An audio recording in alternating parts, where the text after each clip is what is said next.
Hey everyone, and welcome back to Mugenjuku on the Move. Thank you for joining me here again. In this week's video, I would like to talk to you a little bit more about the point that we spoke of in last week's video about moving from the center.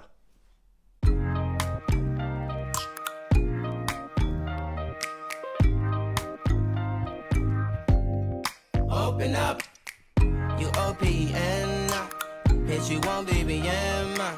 We should be closer than friends.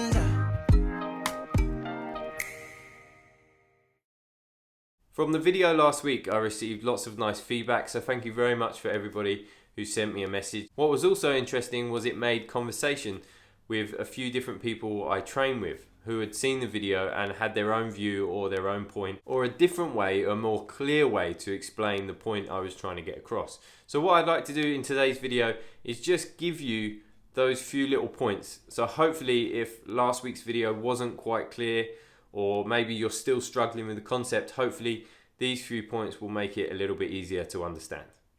My first point comes from Fraser Biscomb Sensei, who runs the Kendo Dojo in Kolsholton called Tsubaki.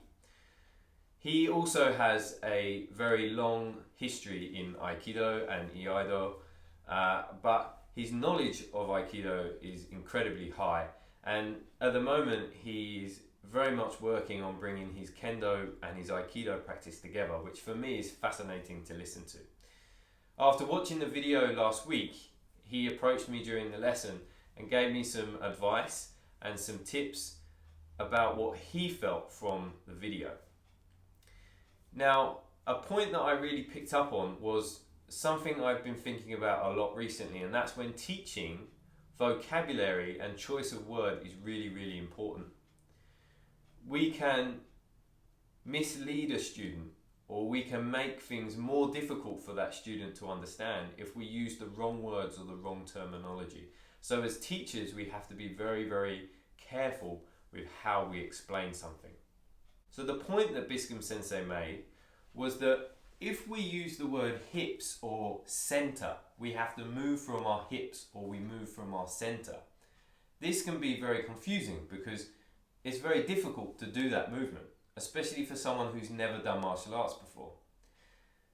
But if we say we move from the knee, it's a lot easier to understand because we can move the knee. But if we move the knee, my hips move. So like the point I touched on last week in the video, we start the movement with the knee, this exercise. Instead of teaching, we move from the hips. To begin with, let's teach or use the words, we move from the knee. Now, a good explanation of this is if we move with the foot, these actions tend to happen because between the foot and the hip, we have the knee. So there is a hinge or a bracket, where the movement between the foot and the hip can break, it becomes disjointed.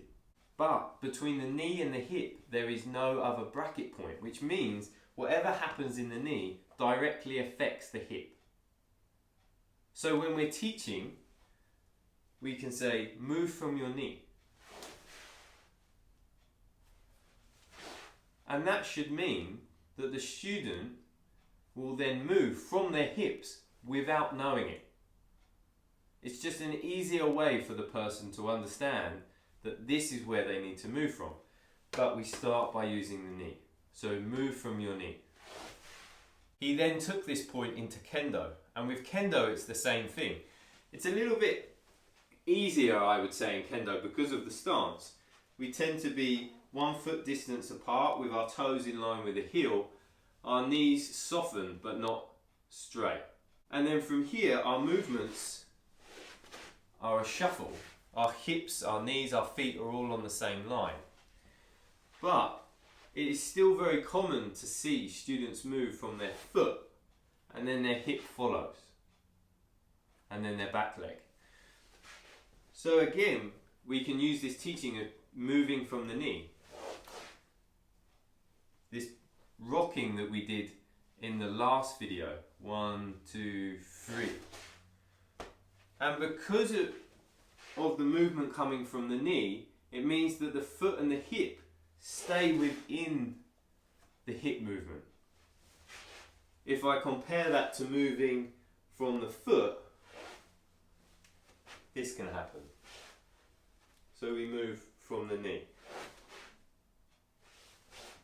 And same in Aikido, we move from the foot, we move from the knee. I'd also like to mention at this point Matsubayashi Sensei, who commented very kindly on the video on Facebook. Thank you very much for your comment. He also shared this with his Kendo students. It just shows you that the small points can be useful in all the different arts. And realistically, you know, there are lots of arguments about where different styles come from, where different martial arts come from. But the key points, the kihon, the key principles tend to be the same. If you are a practitioner of different martial arts and you're not doing it already, try to pull the principles from each art into the other arts that you do. Try to use that as a way to learn and to improve your skill. Based on that theme, it brings me to the next point. I've recently just started to learn Qigong and Tai Chi with a guy called Mowen who teaches in East Grinstead in the UK.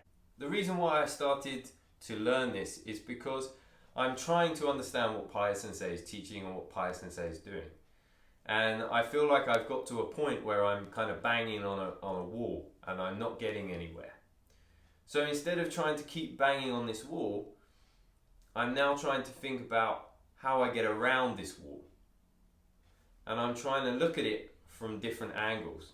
And I've realized that what Pai Sensei talks about and what Pai Sensei does is very, very similar to the points that they talk about in Qigong and Tai Chi and Kung Fu.